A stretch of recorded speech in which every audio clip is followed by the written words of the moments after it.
एक बार पुनः सभी का स्वागत है। आज हम बात करने वाले हैं भाषा हिंदी की संधियों में।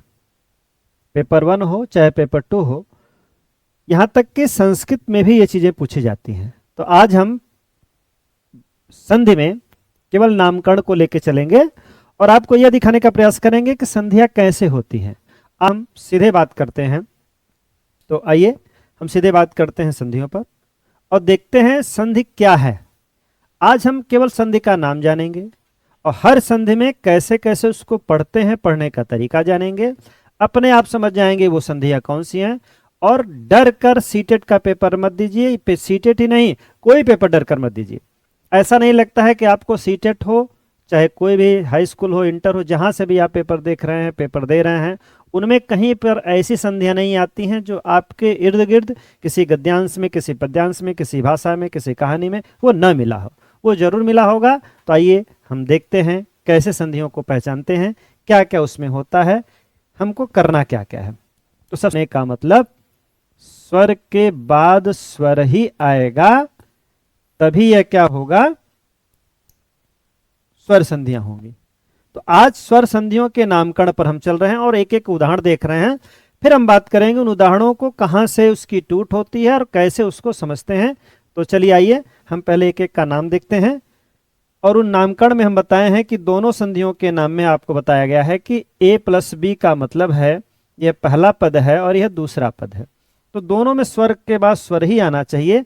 अब हम वह दिखाने का प्रयास कर रहे हैं। जैसे पहला जो प्रकार होता है उसका दीर्घ स्वर संधि होता है, दूसरा गुण होता है, उसके बाद आती है बात वृद्ध की, और चौथे होती है यण की, और सबसे अंतिम आता है अयादि। मैं हिंदी की दृष्टि से और संस्कृत के दृष्टि से, मतलब दोनों तरफ से दिखाने का प्रयास कर रहा हूं।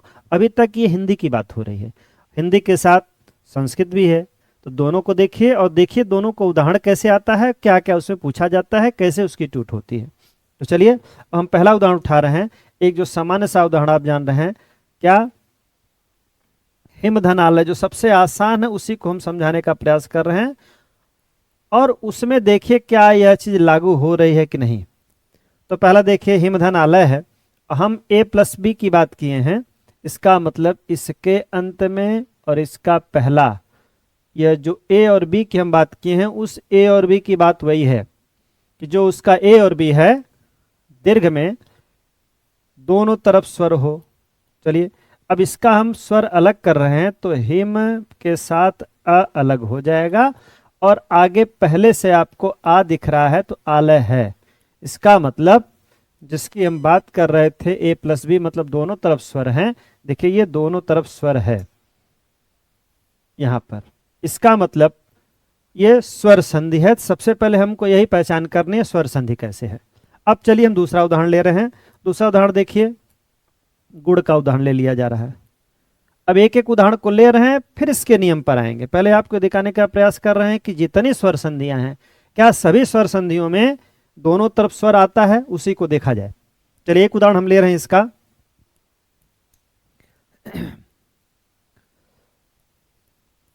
गणेश, जो सबसे आसान भाषा का उदाहरण है। चलिए यहां पर गणेश का जब हम खंड करते हैं तो आता है गण धन ईश आता है, गणेशा ईशा यहां पर लिख दिए रहे हैं। चलिए अब क्या करना है, अब इसको इस तरह समझिए।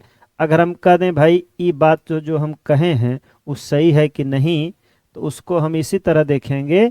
इसमें से हम स्वर अलग करेंगे तो अ निकलेगा और यहां पर पहले से ई है ही। अब मिला लीजिए कि क्या वो बात सही है कि नहीं, क्या दोनों तरफ स्वर आया है कि नहीं। देखिए प्लस के इधर, देखिए इधर हम जब इसको अलग किए हैं तो यहां से जिनको जोड़ने का, जहां से जोड़ने का होगा, विकार होगा, संधि होगी, वहां देखिए दोनों में अ और ई, मतलब दोनों तरफ स्वर आया है। हमने किसकी बात कर लिया, दीर्घ की बात कर लिया, गुण की बात कर लिया। अब हम दिखा रहे हैं वृद्धि की, क्या यहां पर भी वह उसी तरह चल रहा है। चलिए वृद्धि की बात किया जाए। वृद्ध में एक रटा रटा उदाहरण आपका है तथैव। एक तथैव शब्द है, क्या वास्तव में तथैव में वो चीजें लागू हैं? देखिए कैसे। अब इसकी जो संधि विच्छेद किया, इसका जो संधि विच्छेद किया जाएगा, यह देखिए आ जाएगा तथा धन एव। अब यहां पर क्या वो बात है कि प्लस के दोनों तरफ आया हुआ है? तो चलिए देखिए यहां पर भी वह आया हुआ है, अर्थात हम इसका जब विच्छेद करेंगे, कब करेंगे, कैसे करेंगे, अभी मैं इसकी बात ही नहीं कर रहा हूं। अभी आपको दिखा रहा हूं प्लस के दाएं प्लस के बाएं दोनों तरफ स्वर आएगा। स्वर संधि की यही पहचान है कि दोनों तरफ स्वर आता है। चलिए एक उदाहरण इसका लिया जाए। तथ में अगर अलग करेंगे तो इसका आ बाहर चला जाएगा और फिर आगे पहले से स्वर मौजूद है। यहां पर भी वही बात हो गई, क्या स्वर के बाद मतलब दाएं और बाएं, देखिए प्लस के दाएं प्लस के बाएं स्वर आया हुआ है, इसका मतलब तथय भी क्या है, स्वर संधि है। अब एक उदाहरण हमने यण का लिया है, चलिए यण का उदाहरण देखा जाए।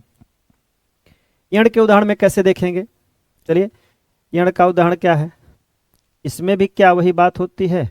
अब यण संधि में देखिए क्या होता है, यण संधियों को। अब एक उदाहरण जो सबसे आसान आप जानते हैं, स्वागतम, उसी को देखा जाए। स्वागतम, चलिए स्वागतम है। अब इसका उदाहरण ले लें। इसका जो संधि विच्छेद होता है, ये रटा रटा, हम ऐसे ऐसे उदाहरणों को ले रहे हैं जिनको आप जानते हैं, सुनते हैं, समझते हैं, रटे हैं, उन्हीं को हम लेके चल रहे हैं। चलिए अब देखिए इसको क्या करेंगे, इसका संधि विच्छेद हो जाएगा सुधन आगतम। क्या यहां पर भी वही चीज है, उसको देख लिया जाए। चलिए इसको हम अलग करेंगे तो वह भी वही चीज होगी जो सब में हुई है।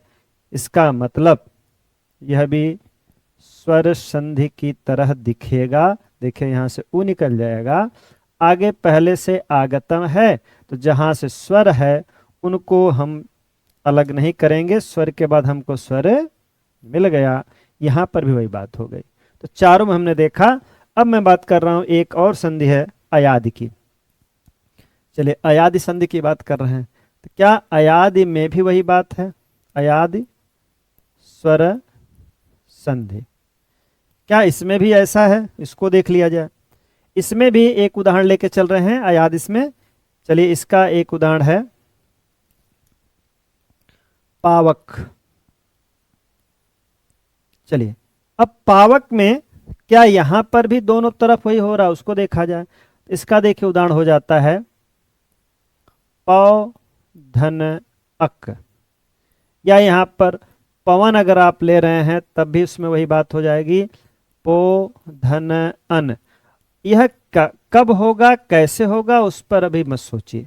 अभी आप देखिए कि क्या स्वर संधियां जो प्लस के बाएं प्लस के दाएं दोनों स्वर लेके आ रही हैं कि नहीं। चलिए इसका उदाहरण देखा जाए। अब यहां पर भी आपको दिख जाएगा, जब हम इसको अलग करेंगे तो प के साथ ये बाहर होगा और इसमें से जो मात्रा निकल के आएगी वो मात्रा क्या निकलेगी, उसको देख लिया जाए। उसकी मात्रा देखिए निकलेगी प के साथ अ बाहर चला जाएगा, और जैसे आगे स्वर मिल गया, अब उसको अलग नहीं करना है, वो चीज़ें मिल गई जो हम खोज रहे थे कि प्लस के बाएं दाएं दोनों तरफ स्वर आया हुआ है। यहाँ पर भी देख लीजिए, पो धन अन का प हो जाएगा, ओ बाहर जाएगा, अन पहले से है। इसका मतलब यहाँ पर भी वही बात है। देखिए धन के दाएं बाएं दोनों तरफ क्या है, स्वर आया हुआ है। हमने देखा क्या क्या, हमने पहले देखा कि दीर्घ स्वर संधि की जो हम बात किए थे, वहां पर भी देखिए सबसे छोटा छोटा और आसान आसान शब्दों को लेके चल रहे हैं। पहला शब्द देखिए क्या आया था, हिमालय को हमने लिया था। हिमालय में देखिए दोनों तरफ देखिए प्लस के दाएं बाएं, जिसको मैं ए और प्लस बी की बात किया था कि दोनों तरफ स्वर होना चाहिए। देखिए यहाँ पर भी है पहला। दूसरा देखिए गुण का उदाहरण लिया गया, देखिए दोनों तरफ है स्वर। इसके बाद हमने बात किया था वृद्धि की, तो वृद्धि में भी देखिए वही बात थी। वृद्धि की देख लीजिए, तथा धन एक उदाहरण लिया गया था। यहाँ पर देखिए दोनों तरफ, ये तीसरे नंबर का संधि हो गई। चौथे नंबर पर हमने यण संधि को लिया था स्वागतम, यहाँ पर भी देखिए चौथे नंबर की बात हो गई। अब बात आती है पांचवें नंबर की।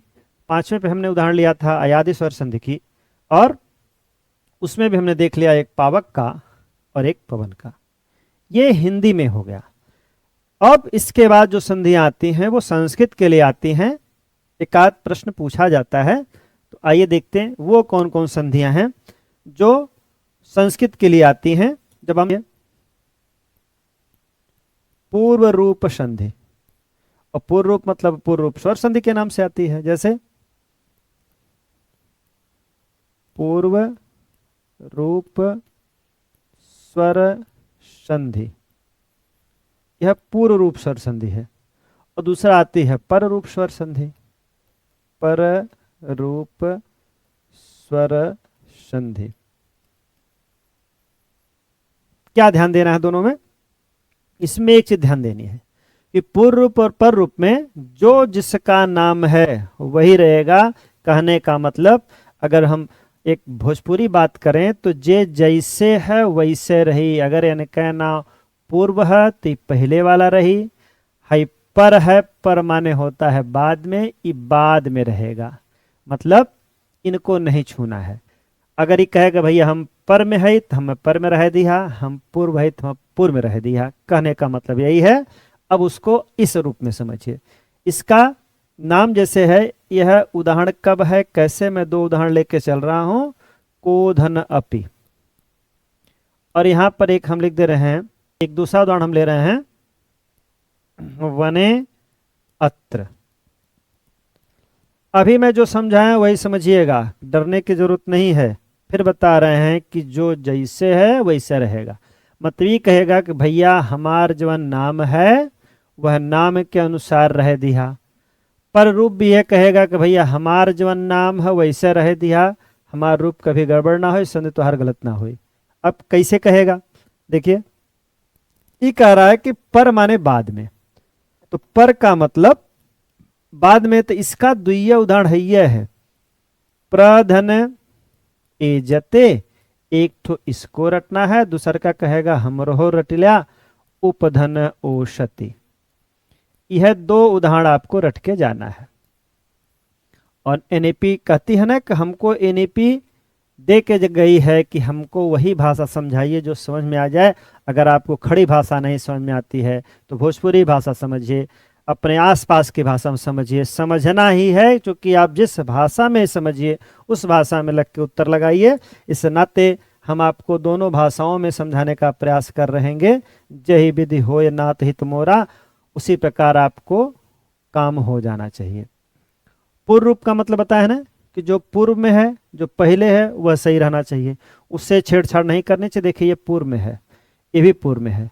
इसमें क्या देखिए पर रूप है, मतलब जो बाद में है उससे छेड़छाड़ नहीं करनी है, मतलब इसको नहीं छूना है। बस यही है संधियां। लेकिन हम जो दिखाने का प्रयास कर रहे थे वो देखिए, जब इनके संधि होती है तो पूर्व रूप में क्या होता है, वो पहले जैसा, जो पूर्व में है वो पहले जैसा आ जाएगा। मतलब हम बताए हैं कि इसको छेड़छाड़ नहीं करनी है। ये कहेगा हमको छुइएगा मत, हम जैसे हैं वैसे हैं, हमको वैसे लिख दीजिए। इसको लिख दिया जाएगा को, और इसका पूर्व रूप चलाएगा। पूर्व रूप मतलब ये अवग्रह चिन्ह रख जाएगा आ की जगह पर, हो गया कोधन अपि। उसी प्रकार बताए हैं कि पहला रूप नहीं छुएंगे, क्योंकि उसका नाम ही है पूर्व रूप। पूर्व रूप मतलब पहले का रूप जो है उसको मत छुइए, उसको रहने दीजिए, बाद वाले का अपना जो बनाना हो बनाइए। अब कहेगा पहले वाले को हमको नहीं छूना है, अब इसके जगह पर अवग्रह आ जाएगा, हो जाएगा वनयत्र। लेकिन हम जो दिखा रहे थे वो देखिए, क्या यहाँ पर भी दोनों तरफ आया है? तो कहेंगे हाँ। वन में यहाँ पर निकालेंगे तो देखिए आएगा, यहाँ तो वनयत्र हो गया। कैसे हुआ वो बताए हैं कि पूर्व रूप को नहीं छूना है, वैसे रह देना है। अब यहाँ देखिए हो जाएगा वन, ए की मात्रा निकलेगी, और आगे अत्र पहले से आया हुआ है। यहाँ पर भी वही बात हुई, क्या कि दोनों तरफ स्वर आया हुआ है। यहाँ पर उसे देख लीजिएगा, यहाँ पर वही देखिए प्रधनेजते में प्र निकालेंगे। अब प्र की कहानी लंबी है, चूंकि ये हिंदी से आता है। जब हिंदी का स्वर और व्यंजन और यह सारी चीजें पढ़ाई जाती हैं कि व्यंजन कब बनता है, र के जो प्रकार आते हैं, उन र के प्रकार में इसमें देखिए आधा प होता है, फिर र होता है पूरा, उससे अ निकल जाएगा। देखिए तो प्र हमारा पूरा हो चुका है। अब उसके आगे क्या मिल गया, देखिए एजते, जिसकी मैं बात कर रहा था। क्या फिर वही कहानी आई है? तो कह दीजिएगा हाँ, यहाँ भी आया है, यह भी उसी तरह चला, क्योंकि कहा था कि भैया हम मत छुइया, बाद वाले रूप का छेड़छाड़ नहीं करना है। देखिए यहाँ पर वही बात आ जाएगी, ई कहेगा हमको भी दिखाओ, तो चलो भाई तुम भी देखो। उपधन अ निकलेगा, आगे ओषति पहले से है, यहाँ पर भी दोनों तरफ स्वर आए हुए हैं। इसका मतलब स्वर संधि एकदम से मौजूद है, हर जगह मौजूद है, जो दिख रहा है सब जगह है, बात वही है। अब एक संधि और बच जा रही है, प्रकृति भाव।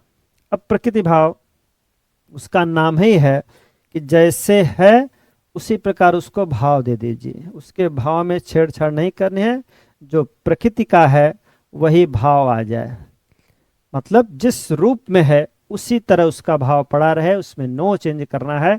ये कहेगा हमको छूना नहीं है, हमको जैसे रखना है वैसे रख दो, हमको कोई दिक्कत नहीं है।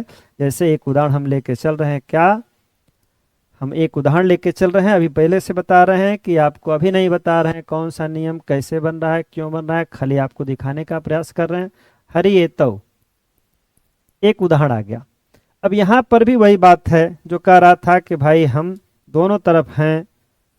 इधर देखिए हर, और यहाँ से निकलेगा ई, और यहाँ से देखिए ए। अब ये भी कह रहा है कि भाई हम भी हैं, हमारे तरफ भी वही बात है कि दोनों तरफ स्वर आया है।